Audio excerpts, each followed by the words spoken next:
এবার শুভেন্দু অধিকারীর আত্মসহায়ক চন্দ্রনাথ রথ হত্যাকাণ্ডের নয়া মোড়। 6 মে মধ্যমগ্রামে চন্দ্রনাথ রথ নৃশংসভাবে খুনের ঘটনা এখনো পর্যন্ত 3 জন গ্রেপ্তার হয়েছে। সূত্রের ভিত্তিতে বিহারের বক্সার থেকে ময়ঙ্ক রাজ মিশ্র, ভিকি মৌর্যকে এবং উত্তরপ্রদেশের বালিয়া থেকে রাজ সিংহকে আটক করে পুলিশ। পরবর্তীকালে জিজ্ঞাসাবাদের পর সোমবার সকালে মধ্যমগ্রাম থানার পুলিশ তাদের গ্রেপ্তার করে। গ্রেপ্তারির পর বুধবারই অভিযুক্তদের বারাসাত জেলা আদালতে পেশ করা হয়। সূত্রের খবর, আদালতে এই মামলায় 14 দিনের পুলিশি হেফাজতের আবেদন জানায় সরকারি পক্ষের আইনজীবী, কিন্তু আদালত 13 দিনের পুলিশি হেফাজতের নির্দেশ দিয়েছে। জানা গেছে মধ্যমগ্রাম থানায় মামলাটি দায়ের করা হয়েছে একাধিক ধারায়, এমনকি ভারতীয় ন্যায় সংহিতার আইনের অস্ত্র আইনে ধারাও রয়েছে অভিযুক্তদের বিরুদ্ধে। আমরা এই বিষয়ে বিস্তারিত আলোচনা করব। আমরা জানবো, আমাদের সঙ্গে রয়েছে আমাদের প্রতিনিধি দীপ সেন।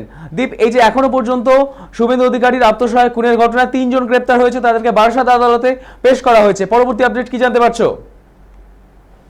বক্সার থেকে একজন ময়ঙ্ক রাজ মিশ্র নামে একজন এবং ভিকি মৌর্য এবং উত্তরপ্রদেশের বালিয়া থেকে রাজ সিংহ নামে 3 জনকে গ্রেপ্তার করেছে কলকাতা সিআইডি, এবং এরপরে তাদের কিন্তু ট্রানজিট রিমান্ডে আজকে সকালে নিয়ে আসা হয় বারাসাত জেলা আদালতে।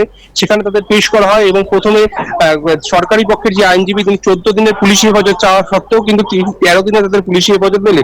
এবার দেখার এই যে গোটা ঘটনায়, এই যে শুভেন্দু অধিকারীর আত্মসহায়ক হত্যার ঘটনায় আর কি মোড় উঠে আসে, কারণ প্রথম দিন থেকেই এই যে শার্প শুটারের কথা উঠে আসছিল, মূলত এই 3 জন শার্প শুটার সেদিনকার খুলে সেখানে ছিল এবং এদের মধ্যে কিন্তু 3 জনই কিন্তু গুলি চালিয়েছিল এমনটাও জানা যাচ্ছে। এবং সেই অস্ত্র যে বন্দুক দিয়ে গুলি চালানো হয়েছিল সেই বন্দুকের যেমন খোঁজ চালাচ্ছে পুলিশ।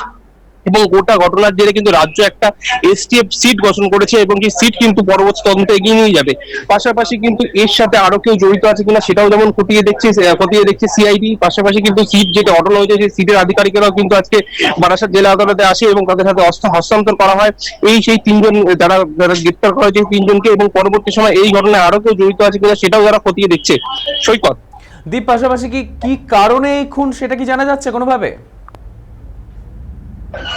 দীপ, কি কারণে এই খুন সেটা কি জানা যাচ্ছে কোনোভাবে? দেখো, একেবারে এটা কিন্তু একবারে প্রথম স্টেজের ইনভেস্টিগেশনে এই 3 জনকে আটক করা হয়েছে। পরবর্তী সময় যখন ইনভেস্টিগেশন আরো এগোবে, পুলিশের হাতে একাধিক তথ্য আসবে। যেমন একটি তথ্য পুলিশ সূত্র মারফত জানা গিয়েছে, এই যে 3 আততায়ী যারা গুলি চালিয়েছিল তারা কিন্তু একটি বালিশ কাছাকাছি একটা টোল প্লাজায়, সেখানে কিন্তু কিউআর কোডের মাধ্যমে টোল প্লাজার যে বিল সেই বিল পরিশোধ করেছিল। সেই সূত্র থেকে কিন্তু এই 3 জনকে গ্রেপ্তার করেছে। পাশাপাশি আরো কেউ এই ক্ষেত্রে এই ঘটনায় জড়িত আছে কিনা, কারণ এরা 3 জন শার্প শুটার, এদেরকে সুপারি দিয়েছিল কিনা কেউ, বা এদের কোনো পুরনো রাগের থেকে এই হত্যাকাণ্ড কিনা সেটাও যেমন খতিয়ে দেখছে। পাশাপাশি এদের মধ্যে কে মিডলম্যান, যে এই চন্দ্রনাথ রথ যেখানে যাচ্ছিল, কোথা থেকে কোথায় যাচ্ছিল এবং গাড়ি তাদের মুভ কোথায় করছিল, সেই সমস্ত যে সমস্ত তথ্য, সেই তথ্য কিন্তু এদের 3 জনকে তুলে ধরেছে এমনটাই কিন্তু পুলিশ সূত্র মারফত খবর। এই যে মিডলম্যান তারও এমন খোঁজ চলছে। পাশাপাশি এদের যে সুপারি দিয়েছিলেন এরা মূলত 3 জন, মূলত যেটা পুলিশ সূত্র মারফত জানা যাচ্ছে, এই 3 জন মূলত সুপারি কিলার। তারা কিন্তু অর্ডার পায় এবং সেই অর্ডারের ভিত্তিতে তারা কাজ করে। এই 3 জনকেও কিন্তু এর যে মাথা তাকেও কিন্তু খোঁজ চালাচ্ছে যে নতুন তৈরি সিট। ধন্যবাদ দেব। শুভেন্দু অধিকারীর আত্মসহায়ক চন্দ্রনাথ রথ হত্যাকাণ্ডের নয়া মোড়। 6 মে মধ্যমগ্রামে চন্দ্রনাথ রথ নৃশংসভাবে খুনের ঘটনায় এখনো পর্যন্ত 3 জন গ্রেপ্তার হয়েছে। 3 জনকে বিহারের বক্সার থেকে ময়ঙ্ক রাজ মিশ্র, ভিকি মৌর্য এবং উত্তরপ্রদেশের বালিয়া থেকে রাজ সিংহকে আটক করে পুলিশ। পরবর্তীকালে জিজ্ঞাসাবাদের পর সোমবার সকালে মধ্যমগ্রাম থানার পুলিশ তাদের বারাসাত আদালতে পেশ করে।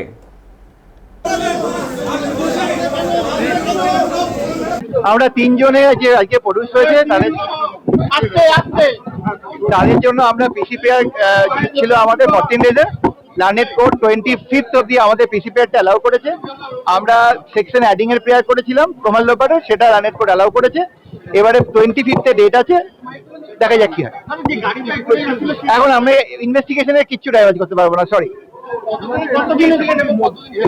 হ্যাঁ, আমরা যা চেয়েছিলাম অলমোস্ট তাই পেয়েছিলাম। 14 দিন চেয়েছিলাম, আমরা 13 দিন পেয়েছি 25th পর্যন্ত। 24th অব্দি আমাদের এটা এসআইটি করানো হয়েছে এবং পুরো টিম বিভিন্ন জায়গা থেকে ইনভেস্টিগেশন চলছে। ওয়েট করুন কি হয় দেখবেন। ওরা কি পুলিশ হেফাজতে থাকবে না সিআইডি হেফাজতে? পুলিশ হেফাজতে। সিআইডি হেফাজত বলে কিছু হয় না। পুলিশ রিমান্ড হতে পারে অথবা জুডিশিয়াল কাস্টডি হতে পারে। এখন আমাদের প্রেয়ার ছিল, এটা ছিল আমাদের, এটা ডিউরিং ইনভেস্টিগেশন বোঝা যাবে। এটা বলা মুশকিল, এটা part of the investigating agency. Thank you. না, এই মুহূর্তে কিছু জানা যায় বলা যাবে না। এই মামলা ইলেকট্রনিক এভিডেন্স কিভাবে গুরুত্বপূর্ণ ভূমিকা নেয়? আগামী দিনে বুঝতে পারবেন, এখন বলা মুশকিল, সরি। কিন্তু আপনার একটা স্পেশালাইজেশন ডেফিনেটলি এই জন্য গভর্নমেন্ট হয়তো নিয়েছে, লেটস সি কি হয়। দেখা যাক। ইউপিআই যে ট্রানজাকশন সেটা থেকে প্রাইমারি ডিটেকশন হয়, সেইটা যদি একটু বলেন। দেখুন, এটা কার ব্যাংক অ্যাকাউন্ট ছিল? সিডির যে মেটেরিয়াল আছে, আমি আমার জায়গা থেকে কিচ্ছু ডাইভার্স করতে পারবো না, সরি। আমরা যেটা কোর্টের কাছে পেয়ার করেছি, যেটা আমরা পেয়েছি, আপনারা জানালাম যে আমরা পিসি পেয়ার করেছিলাম, তার সেটা অ্যালাউ হয়েছে। সেকশন অ্যাডিং এর পেয়ার করেছিলাম, অ্যালাউ হয়েছে। 24 ওদেরকে প্রোডাকশন হবে, 24 দেখা যাক কি হয়।